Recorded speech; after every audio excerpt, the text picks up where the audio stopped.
Okay, Assalamualaikum warahmatullahi wabarakatuh to Dr. Rosmani. My name is Muhammad Afi bin Zainuddin. Today, our group will be presenting about uh, our first assignment, which is the fundamental of maintenance case-based application. And for this assignment, our group have been choose this equipment, mechanical equipment, as our case study for the assignment one. Now, I will continue to the discussion and to discuss the number one question, which is to classify the structure of the subject. And our subject is the hand pump. I had spread all the component of hand pump, and I will show each of the component to discuss the structure of this hand pump. Number one, we have the valve connector or chuck, and then we have behind it we have the one way valve or yes, one way valve, and then we have the flexible hose to carry the air to the chuck, and then we have the valve adapter to connect the flexible hose which the chuck and the piston, and then we have the o-ring at the adapter to prevent the leakage of air, and then we have the piston that will work to compress the air with the outer cylinder, and then we have this piston seal to prevent the air leakage when we compress the air, and then we have the outer cylinder that will work with the piston to compress the air, and we have the screw to make this hand pump function tighter, and then we have the handle that will make this hand pump will uh, be more ergonomic. And to further the functional analysis, I will give Khairul to further the discussion about the function. Today, I will be present the functional analysis of a manual hand pump. This analysis focus on understanding how each component contribute to the overall operation of the pump. A hand pump works by the converting human force into the compressed air, which is then transferred into a tire. To understand this process clearly, we need to break it down into a component such as the outer cylinder, piston, handle, base or foot patch, the flexible hose, valve, and the smaller supporting part like the o-ring and screw. Each of these parts has a main function and a sub-function that help the pump operate very efficiently. The first major component is the outer cylinder. It acts as the main housing of the pump and guiding the piston in a straight motion and serving as the main pressure chamber. Next is the piston, which compresses the air inside the cylinder. The piston also creates a seal so air does not escape while we pump. The handle is another important component. It provides an ergonomic interface for the user to apply force.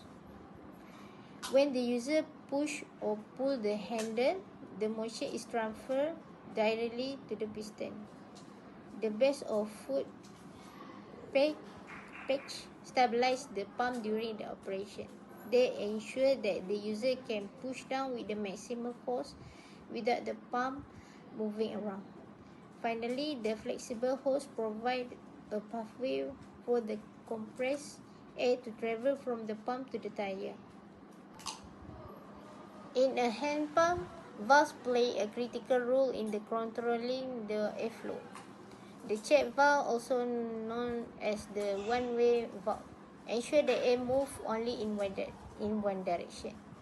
This prevents the compressed air from leaking back into the cylinder when the piston is pulled upward. The valve connector is the component that attaches the hose to the tire valve. It must create a alright connection so pressure is not loose during pump. So pump also include a valve adapter so the pump can be used with the different tire with the different valve type. Another important part is the O-ring. It is positioned around the piston to create a tight seal inside the cylinder. This is because it wants to prevent the leaking and the reduce friction and also allowing smooth movement. Without a good O-ring, the pump would lose a pressure and become inefficient. The working process of the pump begins when the user applies force on the handle. As the handle moves, it pushes the piston downward. During this downward stroke, the air inside the cylinder becomes compressed. This is because pressure builds up and the air is forced to move through the check valve. This valve only allows air to go upward, so none of the compressed air can return back into the cylinder. And once the air passes through the valve, it enters the flexible hose. This hose then directs the air into the tire through the valve connector. This cycle repeats every time the user pumps the handle. With each stroke, more air is delivered into. Okay, now I will further the discussion to discuss about the number 4 question, which is the system configuration of the hand pump. And like we can see at the configuration diagram that I had made, all the main component of the hand pump is moved in the serial condition, which mean if any of the main component like this piston seal, this valve adapter is broke or some problem had happened to them, it will affect the total failure system for the hand pump and make the hand pump cannot use. But in other hand, this hand pump is also equipped by the support component like this, the handle, which not affect the hand pump system function. This handle basically is for the ergonomic purpose to make the user use the hand pump more easier. So in because of the combination of the main component and the support component of the hand pump, it's made the system configuration of this hand pump become the serial parallel configuration. Assalamualaikum and good day everyone. My name is Aini Nodamia. Today I will present question 4, which focus on the main components, support components and the what if analysis of a manual air pump. Main components are the parts that are crucial for the pump to carry out its main function, which is to build and transfer air pressure. If any of these parts fail, the pump cannot work properly. The first main component is the piston seal. If the seal become worn, crack or dry out, the pump cannot build pressure because air will leak past the piston during the downstroke. This means the pump can still move but it won't generate usable pressure. The second component is the valve connector lock. If the lever breaks or the internal gasket leaks, the pump cannot form an airtight seal on the valve stem. As a result, all the compressed air will escape immediately and the tire will not inflate. The third main component is the outer cylinder, or we call it as barrel. If the barrel develops a crack in the plastic or metal, it will cause catastrophic pressure loss. Air escapes straight through the crack, making the pump unable to function at all. Next are the support components, which help with stability, user comfort, and safety. These parts do not completely stop the pump from working, but they make the pump harder, less safe, or less efficient to use when they fail. The first support component is the foot peg.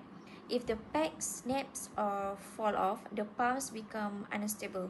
The user must hold the pump with one hand while pumping with the other, which reduces the amount of force that can be applied and makes operation uncomfortable.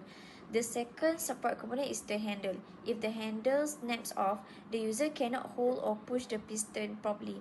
They may be forced to grip the bare piston rod, which can cause pain or hand injury and makes pumping extremely difficult. Finally, the what if analysis. What if analysis explain the consequences of each failure. If the piston seal fails, the pump cannot build any pressure. If the outer cylinder cracks, there will be immediate and total pressure loss. If the valve connector lock leaks, all compressed air escape instantly. For support component, if the handle breaks, it becomes unsafe and very hard to use. If the foot pegs break, the pump loses stability and reduces the user's ability to apply force. In conclusion, the main component determine whether the pump can function, where the support component influence stability, safety, and ease of use. Thank you. That's all for me.